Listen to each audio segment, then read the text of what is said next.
समस्त अधिवक्ता बंधुओं और बहनों का, जो अधिवक्ता बंधु और बहन उत्तर प्रदेश अभियोजन अधिकारी मुख्य परीक्षा के लिए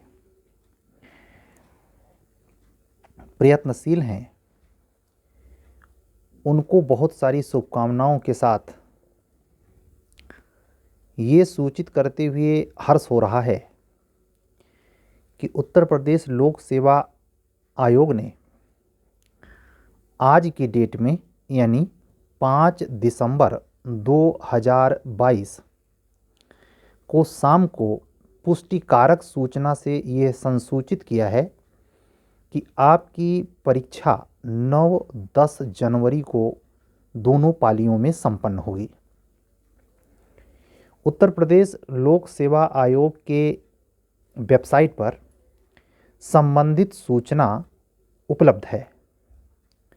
पुष्टिकारक सूचना इसलिए कही जा रही है क्योंकि आरक्षण से विवाद के चलते पिछले दिनों रिवाइज रिजल्ट के उपरांत जो परीक्षा तिथि में परिवर्तन करना पड़ा, उस सूचना में जिस तिथि का उल्लेख था वो तिथि ठीक ठीक वही है जो आज के अद्यतन तौर पर दी गई सूचना में संसूचित है। इसीलिए इस सूचना को संपुष्टकारी सूचना भी कह सकते हैं।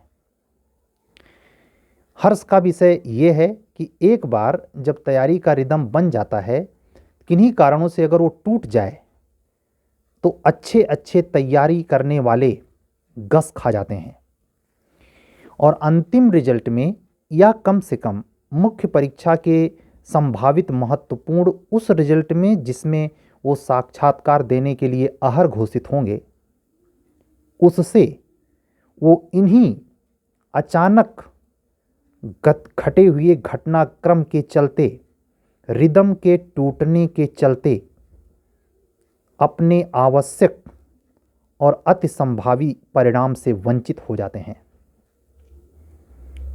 आप लोग हमारे इतने लंबे लंबे सेंटेंस से घबराते तो नहीं। मैं कोशिश यही करता हूँ कि आपके अनुप्रयोग में आने वाली, आपके संदर्भों से जुड़ने वाली बातों को अपने ढंग से, जैसे मैं कह सकता हूँ, प्रकट कर सकता हूँ, अभिव्यक्त कर सकता हूँ, अपने शब्दों के विन्यास में कुछ साहित्यिक क्लिष्टता या अत्यंत दुरूहता का बोध न होने पाए और आप सरलता से उसका पान कर सकें और उपयोग करके लाभ प्राप्त कर सकें, लाभ अर्जित कर सकें। ठीक है, तो तैयारी में दृढ़ता के साथ लगे रहें। कल की लगभग 20-22 मिनट की 4 दिन के बाद की वीडियो, रेगुलर वीडियो के में हमने ये समझाने का आपको प्रयास किया कि आप वर्तमान दौर में कैसे अपने आप को नियंत्रित करें, धीरज बनाए रखें और सही समय पर, सटीक दिशा में, सटीक टाइम पर, सटीक क्रिया में अपने आप को संलग्न करके परीक्षा के अंतिम परिणाम तक ले जाएं। एक शाश्वत सच को भी तो हम नहीं भूल सकते, भूलना भी नहीं चाहिए। जितने भी प्रतियोगी जा रहे हैं उतनी सीट तो है नहीं, कुर्सी दौड़ है ये। तो इसका अर्थ ये भी है कि अगर एनी रीज़न सक्सेस नहीं मिलती है तो उसका मतलब ये नहीं होता कि आपकी एलिजिबिलिटी में, आपकी योग्यता में, आपके इसी बार अभियोजन अधिकारी बनने की अहर्ता में कोई तनी रह गई, कोई कमी रह गई। उसी पर लक बाई चांस बोला जाता है और 1% ये माना जाता है कि किस्मत का खेल निराले मेरे भैया। ये पुरानी मूवी का एक गाना है जो प्रयागराज में ही नहीं, हिंदुस्तान में ही नहीं, वर्ल्ड में कहीं भी किसी भी मामले की अगर प्रतियोगिता में लोग हिस्सा ले रहे हैं, चाहे वो युवा हों, युवती हों, बच्चे हों, तो प्रतियोगिता की मानक शर्त ही यही है कि सारे लोगों का तो चयन नहीं होगा, वहाँ कुर्सी दौड़ होगी और उसमें से ही किसी किसी का होगा। तो जिसका होगा उसमें उसके होने में, उसकी प्रक्रिया में जो तथागत सावधानियां हैं उससे संबंधित अनुकरण, ये एक रेगुलर वीडियो कल की थी, कल के डेट में वो हमारे YouTube लिंक पे मौजूद है। कोई अगर आज भी नहीं सुन पाया है तो कल की डेट में वो मेरे लिंक से जाकर प्लेलिस्ट से वीडियो उठा सकता है, देख सकता है और उस अकॉर्डिंग अपने अध्ययन को दिशा दे सकता है। एक काम और करें, हफ्ते में जैसे अभी भी महीने भर का एकदम फिक्स टाइम है। आज हम 5 तारीख को आपसे बोल रहे हैं, 9 को आपका पेपर है, तो 5 से 5 दिसंबर कर लेते हैं, 4 दिन छोड़ देते हैं, ठीक 1 महीना मान के चलते हैं। तो कम से कम 4 बार ऐसा मौका है, 7 चौक का 28, एक हफ्ते में 7 दिन, 4 से 5 दफे ये मौका आएगा। क्या एक दिन फिक्स रखें हिंदी के एस्से के लिए। खुद मैं कह रहा हूं, अगर आप हमसे जुड़ना नहीं चाहते, कोई कारण हो, अर्थाभाव हो, वैसे भी कोई कारण हो, उसके पचड़े में मैं नहीं जाता, लेकिन खुद 5 दिन स्पेशल टॉपिक चुनकर, महत्वपूर्ण टॉपिक चुनकर और उस पर यस से खुद लिखें। लिख करके खुद ही आत्मज्ञानी ना बने और खुद ही उसके अवलोकनार्थ मजे न काटें। उसके लिए किसी परफेक्ट व्यक्ति को चुनें जिसके द्वारा वो चिन्हित किया जा सके कि आप त्रुटियां कहाँ कर रहे हैं। इसी को ध्यान में रखते हुए मैंने टेस्ट सीरीज के लिए ही इस एग्ज़ाम को शुरुआती 2 सितंबर, मुझे डेट याद है, मैंने डिक्लेयर किया था और बच्चे जुड़े थे। 2 सितंबर 2022 से जुड़े हुए बच्चे 10 नवंबर तक अपने 2500 टेस्ट का कार्यक्रम पूरा करके वो आपके साथ इसी परीक्षा में शिद्दत के साथ तैयारी में है।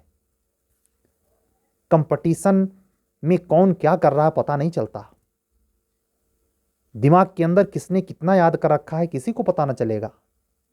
कभी कभी को आप तो एक विचित्र स्थिति पाएंगे, बाह्य रूप से जिसकी कोई व्यक्तित्व में कोई कसावट बनावट नहीं है, सिंपल सा दिखने वाला लड़का या बाह्य रूप से अबूझ आचरण करने वाला बच्चा, अधिवक्ता बंधु या बहन सेलेक्ट होके निकल जाएगी। क्यों? मेंस स्तर पर उसने तकनीकी पक्ष को समझा है और उसकी तैयारी बाहर हल्ला बोल नहीं है। मैंने कहा ना, कल के ही रेगुलर वीडियो में मैंने बताया कि ये जो स्वभाव है व्यक्ति का कि वो उसका जी नहीं मानता सामने वाले को इम्प्रेस करने के बगैर, वो दिखाई देता है कि बस एक कदम बाकी है, हम एपीओ होने वाले हैं, सीओ सिटी तो बाद में आएंगे, पहले हम ही, मतलब उसके सपने हजार लेकिन क्रिया ना करनी पड़े। तो क्रिया करना नहीं ना करने पड़े वाली भावनाएं या आदतें आपको इस एग्ज़ाम से, इस एग्ज़ाम के अंतिम सफलता से दूर ले जाती हैं। आपको इसी चीज़ों से सावधानी बरतनी है। कम से कम अपने तरफ से कोई त्रुटि नहीं करनी है, अन्यथा परिणाम तो परमात्मा के हाथ है, वो सबका परिणाम। इसीलिए तो गीता में कहा गया कर्मण्येवाधिकारस्ते मां फलेषु कदाचन। फल के बारे में सोच तक ना तू मुझ पे छोड़ो। योग सेम वहाम्यहम।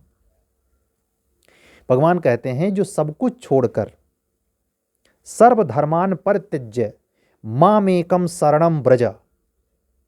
क्या कहते हैं कि जो सारे पचड़ों को, सारे ज्ञान मार्ग, भक्ति मार्ग, सब कुछ छोड़ करके मेरी शरण में आ जाता है, उसको मैं ऊर्ध्वगति देता हूं, उसके योग क्षेम को वहम करके उसको मैं पाप से निर्मुक्त कर देता हूं।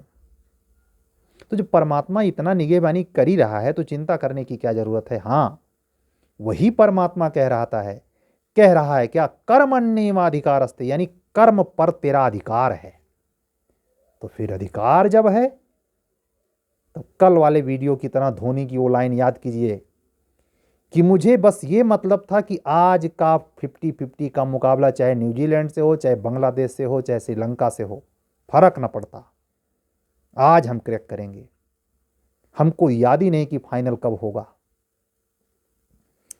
इसी श्रेणी अनुक्रम का अनुपालन करते हुए सूचनाओं को जो कमीशन से जुड़ी हैं, वृत्तियों से संबंधित जीके करंट अफेयर से संबंधित विधिक सूचनाओं को या सामान्य ज्ञान परक सूचनाओं को या किसी सुप्रीम कोर्ट या हाई कोर्ट के दिए गए निर्णयों को ध्यान में रखते हुए अपने उत्तर को तराशने, उसको मांझने, उसको दुरुस्त करने, उसको अद्यतन बनाने में शिद्दत से लगे बझे रहें, बिजी रहें। ऐसा नहीं कि हम तो 4 बार इंटरव्यू दिए हैं, हम कैसे पढ़ सकते हैं, हमको तो सब आइवे करता है। कम से कम प्रयागराज में मैं इसका चश्मदीद हूं व्यक्तिगत तौर पर। अरे 1 सेकंड में पता चल जाता है कि आदमी को कितने बोतल का नशा है। किसका? सच में दारू मत समझ लेना, पढ़ने का घमंड होता है। आप अगर न्यू कमर हैं तो आपको ऐसे सीनियर मिलेंगे, और सीनियर ही नहीं जूनियर भी मिल सकता है, जिसको पढ़ने और अपने प्रतिभा का बेतुका अभिमान हो। बेतुके अभिमानी सिलेक्शन भी पाते हैं, ये मत समझना। लेकिन ध्यान रहे, वो व्यक्तित्व के निर्माण में सबसे बड़ी बाधा है और साथ ही आपके नैतिक व भौतिक चरित्र को तार तार कर देने के लिए पर्याप्त है। इसलिए इस तरीके के आदतों का शिकार ना बने अनजाने जाने में। साथ ही इस बात का भी ध्यान रखें कि विनम्रता, सहनशीलता, दया, ममत्व जो स्त्रैण गुण माने जाते हैं, जो संतत्व में दिखाई पड़ते हैं, जो बुद्धत्व में दिखाई पड़ते हैं, वो आप में भी आने चाहिए। इसी का को रिलेशन अगर एक बेंजीन की तरह बंध बनाएंगे तो आपको इसी का एक समरूप तत्व निकल के आएगा, जिसको क्या बोलते हैं? Moral value. आपको न्यायिक सेवा में जाने के लिए सबसे हाई लेवल की जो एलिजिबिलिटी टेस्ट है वो मॉरल वैल्यू है। मॉरल वैल्यू का संबंध सीधे तौर पर आपके व्यक्तित्व से है। उसको भी समान रूप से विकसित करें। वो ऐसे विकसित नहीं होगा कि हमारे जितना कैसे किसी और को आ सकता है।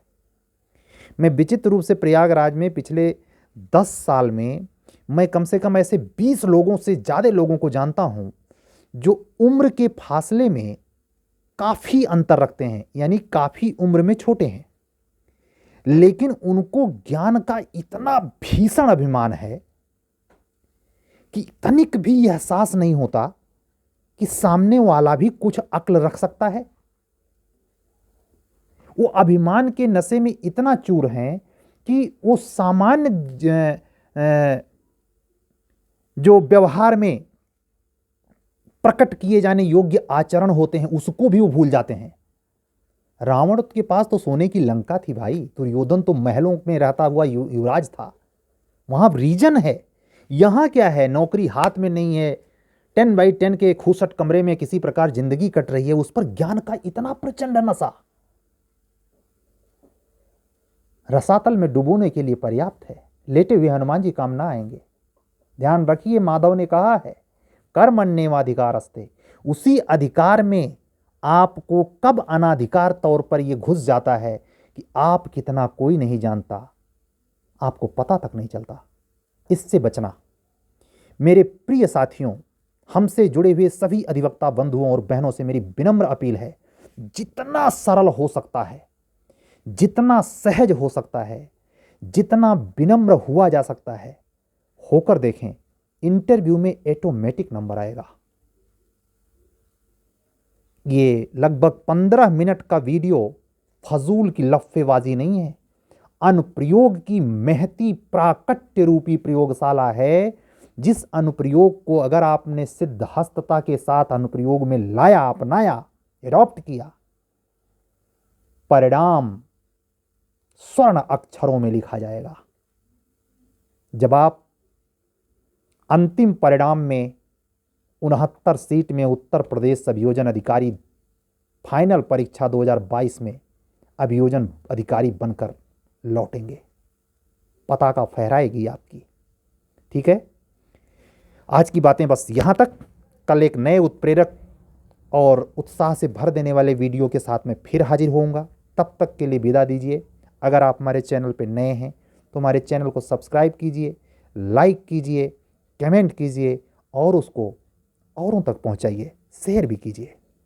ठीक है, हमसे जुड़ने के लिए, लॉ के किसी बिंदु पर बात करने के लिए, उच्चतर न्यायिक सेवा, अभियोजन अधिकारी परीक्षा, जूनियर डिवीजन न्यायिक सेवा के लिए, किसी मुद्दे पर कोचिंग क्लास के संदर्भ में, किसी विषय से टीचिंग के संदर्भ में या कानूनी सलाह के मैटर पे भी आप हमसे संपर्क कर सकते हैं। मैं अधिवक्ता उच्च न्यायालय इलाहाबाद जेके गिरी, एडवोकेट जेके गिरी, व्हाट्सअप नंबर नोट करें ध्यान से 7705090393 पर संपर्क करके आप हमसे मुखातिब हो सकते हैं। हम अपने हैसियत स्तर के हिसाब से, अपनी समझ के हिसाब से आपसे हम बात करेंगे और आपकी समस्या को सुलझाने का प्रयास करेंगे। मिलते हैं कल, तब तक के लिए विदा दीजिए। शुभ रात्रि, नमस्कार, सत्यमेव जयते।